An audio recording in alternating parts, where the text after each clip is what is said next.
Well, the Gaza front may be slowing down, but it seems the north is only escalating by the hour. Here to discuss these challenges ahead is Professor Kobi Michael of the Misgav Institute. Professor, thank you so much for joining us today. Just kicking off with the big news of the release of Mohammed Abu Salmiya, the director of Gaza's Shifa hospital, along with 50 other prisoners. I'm sure you've heard about this. It's across all the headlines today. Many Israelis are understandably outraged that Israel would release this man, whose hospital, of course, was used to hide and in some cases murder our hostages. What is your take on this prisoner release? I think that those who are very frustrated are very right.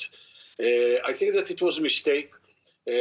First of all, because Shifa Hospital became to be a symbol, and it was introduced as the ultimate symbol, or if you want, the ultimate manifestation of the brutal and cynical use of Hamas of civilian facilities, mainly hospitals.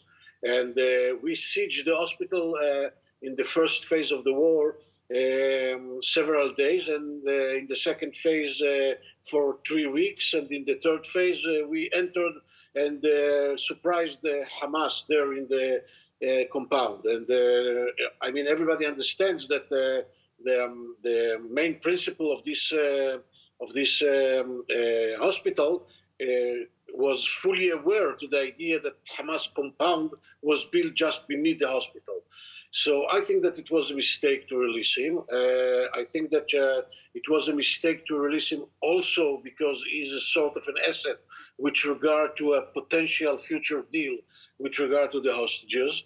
And I think that it is a mistake because it was done, at least as it looks now, by some operative levels and not by the decision makers themselves that should have been in the picture. Absolutely. Now, the bigger threat we're dealing with today is, of course, Lebanon on the immediate horizon. We see the increasing hostility from Hezbollah and now threats from the Islamic Republic against not only Israel, but Cyprus, too. What is the next step for Israel in dealing with Hezbollah? Do you believe there will be a full-scale invasion of Lebanon? I don't know if a full-scale invasion, but I think that the escalation in the rhetoric level of all involved parties, be it Israel, Iran, and Hezbollah, eventually brings all the three parties, or enters all the three parties to a sort of, I would say, commitment zone. It means that they feel very committed to their rhetoric, and therefore I think that the probability for a broader war between Israel and Hezbollah increases.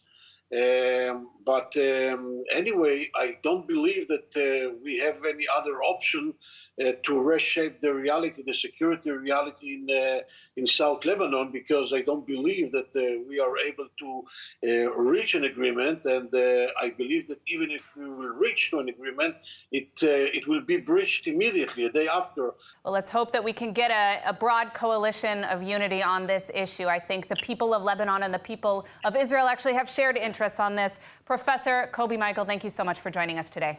Thank you for having me.